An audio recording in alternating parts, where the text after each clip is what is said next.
Business greetings to you and welcome to this year's last edition of BOI Weekly. I'm Olayemi Ojunuga. On this week's edition of the program, we share with you details of the workshop organized by the Bank of Industry in collaboration with the International Finance Corporation on Trade and Supply Chain Finance. To strengthen trade and boost access to finance for micro, small and medium enterprises in Nigeria, the International Finance Corporation and Bank of Industry hosted a Trade and Supply Chain Finance workshop in Lagos. 2 new IFC reports were launched at the event, providing fresh data and insights on the topic. The Managing Director and CEO of BOI in his address says BOI is delighted to partner with the IFC on this laudable initiative towards ensuring that Nigerian businesses are not only able to boost their domestic production capabilities, but also able to partake actively in regional and global value chains for improved trade and economic growth. Nigerian MSMEs account for about 86% of employment and contribute 50% of the country's nominal GDP, but receive significantly less finance from the private sector than the average in sub-Saharan Africa. Welcome to the program. IFC plays an active role in promoting access to finance in African economies and considers trade and supply chain finance, TSCF, as an effective instrument to increase access to finance. As part of its continuous effort to develop TSCF markets, IFC conducted a series of supply chain finance. As part of its continuous effort to develop TSCF markets, IFC conducted a series of supply chain SCF market assessments in Côte d'Ivoire, Nigeria, Kenya, Mozambique, Uganda, and Egypt. Also, IFC jointly with WTO has recently launched a report Trade Finance in West Africa, which is a study of Côte d'Ivoire, Ghana, Nigeria, and Senegal. IFC and Bank of Industry, BOI, partnered to organize this workshop to present the findings from the market studies, gather market stakeholders, and discuss TSCF opportunities in Nigeria. The Director, Trade and Supply Chain Finance of IFC sets the tone for the workshop as a representative of the Managing Director of the Bank of Industry speaks on the challenges to be overcome. I want to mention that several of us were recently in Lomé, in Togo, where there was an Africa Financial Industry Summit. And a very dominant topic was trade and supply chain finance. There's clearly an interest in West Africa on trying to find ways to develop these activities because of their contribution to the economic growth of the countries in the region. It is very timely that we have this workshop, which is based on 3 studies that have been prepared by IFC. And I want to start with mentioning the work that has been done on looking at the trade finance activities in the region and what we consider to be still a trade finance gap. So trade finance is a top priority for IFC in Africa. And in the last year, which for IFC goes from July 1 to July 1, that's how we, or to June 30th, that's how we run our fiscal year, we committed 3 billion of trade finance in Africa on the continent. And that is the highest amount of trade finance provided in Africa over the 18 years of history of the program. And poor access to credit facilities that finance import and export transactions is constraining the role of the cross-border trade as a driver of development in West Africa. So one of the new regional studies that we have prepared and that will be discussed here today shows that improving the availability and the cost of trade finance could boost the trade volumes by 8%, 8 to 16%, supporting the economic growth and the diversification in Nigeria and other key markets in the region. So to achieve this potential, however, we need to better access trade finance, and that's going to be a topic of discussion for today. So that is something that Alex will discuss this afternoon. You know, what activities can be coordinated by financial institutions, policymakers, regulators, and international organizations, as well as private sector companies. some of the things that we expect, for instance, in terms of the challenges that need to be overcome for this to happen is addressing some of the challenges like transportation infrastructure between African countries. This talks about land, air. Land is road, rail, sea, etc. Today, it is easier to move goods and people from Africa to Europe than from one African country to another. I'll give you an example. We attended the Africa Development Bank annual meeting in Equatorial Guinea. And what we had to do was to fly from Lagos to Addis Ababa, and then so we go east, then we come back west again. That took 2 days. Imagine a businessman trying to do a deal or do a transaction or even move goods and all of that. How is that possible? It's a big challenge, and we need to address that. The same thing with other transportation modes as well. So that infrastructure needs to be built. The way the transportation structure and the various flows in the various African countries are, it's more like from the north to the sea, built for extraction of commodities, but not with each other. You know, so we need to have that integration where you have rail lines, roads, sea lane, airport, airlines, etc., moving from one African country to the other, etc., and all that. So those are some of the things that need to be addressed for this opportunity to be unlocked. Also, the other issue is improving quality standards, integrating African MSMEs into local and regional value chains, and improving the payment systems, customs and tariff regimes, leveraging technology to improve efficiency, reduce cost, enhance effective monitoring and reporting. Those are just a few of the challenges. There are quite a lot more that need to be addressed. All of the above challenges require massive financing. To your point about the gap that has been identified, it requires massive financing. We are aware at Bank of Industry of a number of initiatives underway that addresses some of these challenges. For instance, the $18 billion Dangote refinery project is expected to reduce cost of petroleum products, improve supply chains, enhance trade and export earnings for the country. The 15.6 billion AFD-sponsored Lagos-Abidjan highway, that would also help a great deal in effecting that integration that is needed and moving goods and people within African nations. The recently completed 1.5 billion Lekki Deep Sea Port is another huge opportunity that will help to improve a lot of, address some of these challenges. Of course, the Pan-African payment system helps to actually address issues of payments and all of that. This workshop, we believe, represents an opportunity for us to develop innovative ideas, initiatives towards addressing the above challenges, as well as improving access to finance. A lot of responsibility is on us as development banks and multilateral institutions to expand our risk appetite in ensuring that the MSMEs can access affordable and sustainable finance. At the Bank of Industry, we have been supporting the Nigerian private sector players at all levels, including MSMEs and large enterprises, with long-term financing at affordable prices for over 62 years. Between 2015 and 2021, the bank has disbursed over 1.3 trillion naira to over 4 million enterprises. About 95% of these enterprises are actually MSMEs, and 60% or thereabouts of these industries are actually women and youth-led. So those are some of the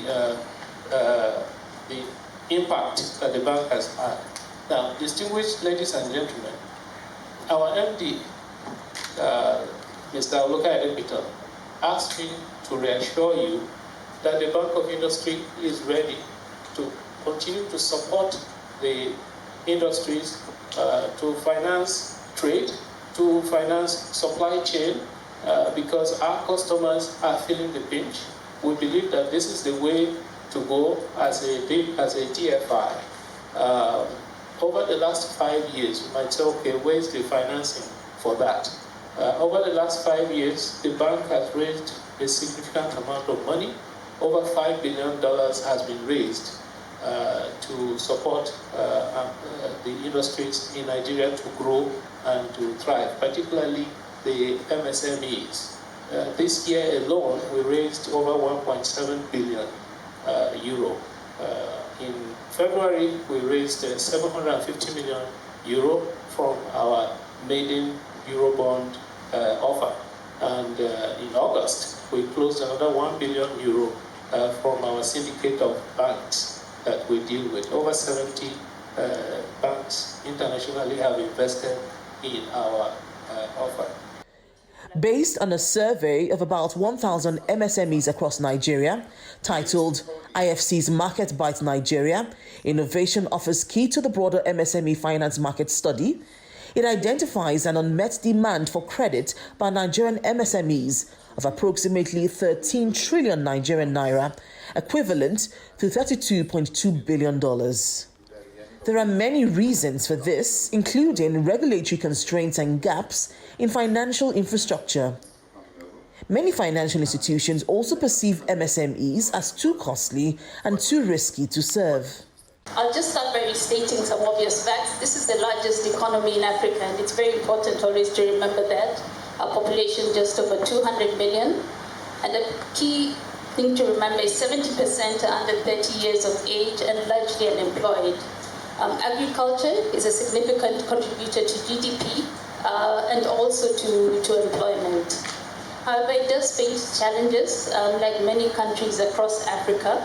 And I think the dependence on oil here is a bit unique and is also a risk in many areas, and there is need to diversify, which is why we focus a lot on the MSME segment and what can be done. We do acknowledge that their suppliers are stretched in getting access to the working capital. They have to pay, from the anchor perspective, they pay 30 to 60 days after the delivery. They do not have any problem, again, with accessing working capital funding from financial institutions if it's Naira. However, if it's in foreign currency, that's a challenge. For the buyers of the anchor firms or distributors, they require the on-spot payment, so which was a great pressure on the distributors.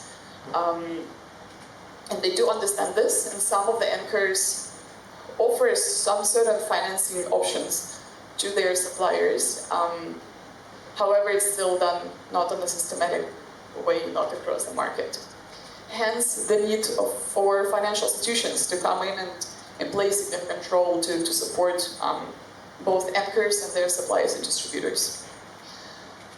Among the interviewed anchor firms, 40% said that they're using supply chain finance. So again, the level of awareness is already there. Some anchors are using. However, they do identify that there are some problems and challenges with using supply chain finance products offered by financial institutions. The report recommends that the financial industry leverages new technology and innovative business models to improve credit assessment capacity and better serve smaller businesses. To this end, the Senior Agri-Finance Specialist at International Finance Corporation addresses participants on leveraging supply chains using technology. We want to tell the bank how to sell supply chain finance to clients. No, and basically, it's very important for banks to come up with solutions to specific problems clients face. In the agriculture sector, I will show you in this example what are the main challenges of the agri-business in rice processing. So basically what we need to tell the client as the banker that with this product we can help them increase the market share also we can look at helping them improve their operational efficiency by using better the cash flows, no? And also expand their business. So in this particular case, this is a rice processor. On the left-hand side, you can see their suppliers. There are around 1,000 farmers that supplies 1.1 billion tons. This is around $50 million of rice. Then it represents 20% of the supplier of rice. Then they work with 15 cooperatives that represent 32% of the purchases, and it's around $78 million. And then the largest supplier are traders and brokers of rice, with 48% or 120 million. Usually, this is on the supply side. On the distribution side, you can see on the bottom, they have supermarkets only with 2% of the sales. Then they have retailers around 14%, and then they have industrial clients 12%, and finally their own branches of the rice processor with 24%, and then exports 37%. Interestingly enough, the challenges we found here are the following. Basically, the payments they do to their suppliers, the agribusiness, is on cash when they deliver. No? They are only able to advance 10% of the purchase. So with 10%, the cooperatives and the farmers cannot really purchase all the inputs, the fertilizers, the pesticides, the seeds, because those accounts up to 40% of the sales. And with 10%, they are forced to either buy cheap and bad quality inputs, or they are forced to lend money from input dealers at higher price. Beyond the presentations, the workshop features panel discussions where participants ask questions to clear their doubts. Trade and supply chain is very critical for our economy. And in the course of the discuss this morning with the MD of BOI and some other participants, made mention of the AFCT, the African Free Continental Free Trade Area Agreement, and the Pan-African Payment System, which is all concepts and endeavors to bring the African market into one integrated market. The AFCTA and PAPS itself is a great opportunity and can also be a great threat, because when we have the African market as one integrated market, and you, as a country, is unable to develop your supply chain, you lose from the benefit of AFCTA. And funds and capital will have to flow from your economy to other economies. So I say that in the context that this is very important, and trade and supply chain, for me, is probably broader than we all think. You know, supply chain is essentially the network of people and institutions that are involved in the creation of a product and delivering that product to the consumer. I did a journey of 3 days, can take 3 weeks if I'm not careful. What happens? And the inventory you have is running out. The one you're expecting to come as income, the one you have is running out, and your customers are waiting for you. Therefore, what do you need to do? You now need to begin to buffer your storage. To buffer your storage, you need financing for warehousing. In fact, it's easier for churches and mosques to get warehouses now than even for manufacturing organizations. So that's the first part. So sourcing your working capital, and what you use that working capital for. In some cases, there have been people tempted to convert their working capital to capex. If you build your money, if you build a warehouse with your working capital, you go out of business. Okay, so we need to get very close to this. Whatever you have sourced, we do planning correctly with them. This is what this money is meant for, and this is what we need to do with it. The second element, apart from your storage, is transportation. You also mentioned it. Apart from roads not being very good, the number of your fixed capacity to move your goods around, whether raw material to manufacturing or finished goods to your consumer, you also need to plan them very well, because if you need to do maybe 10 trips per month for a truck, and the roads are bad, and you are not able to do only 3, which means that you need to add more fleets to that. You need money, you need to source for money for that competition. Ideally, what shouldn't put pressure on you for transportation, you now need to focus on transportation. You are given a loan of, let's say, 100 million, you've expanded your business, you have many customers, but the expiration of the loan, the bank will not renew on time. They recover all the loans and leaving you with more or less capital to run. So by that, a lot of customers that you have built over time will go away. So I would encourage the banking industry to support more, try to understand their customer, renew facility on time, so that you won't collapse the house you have built over time. It's very, very important. And to also study their customers, their track record, before giving them facility.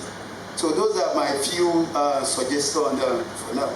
According to IFC's new Supply Chain Finance Market Assessment Nigeria report, MSMEs generate more than half of the Nigerian supply chain finance opportunity, accounting for 1.4 trillion naira, which is $3.5 billion. The report proposes that the supply chain finance market in Nigeria can be better met, for example, by raising awareness among MSMEs about supply chain finance, capacity building among financial institutions, front office staff, regulatory enhancement, and increased use of digital platforms.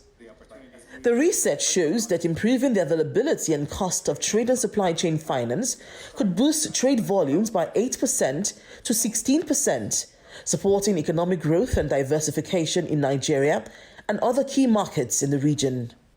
IFC's senior country manager for Nigeria, Liberia, and Sierra Leone believes that strengthening supply chains and trade flows through additional finance could set the stage for faster growth, economic diversification, and poverty reduction in Nigeria and the region.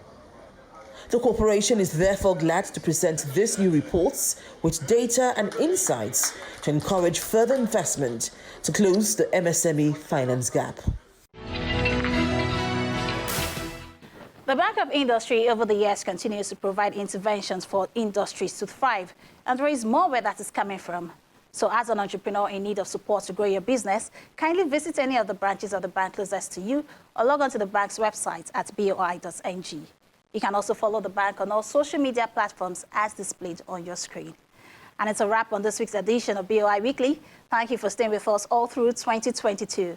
I am Olayemi Ojunuga. I'll see you again next year.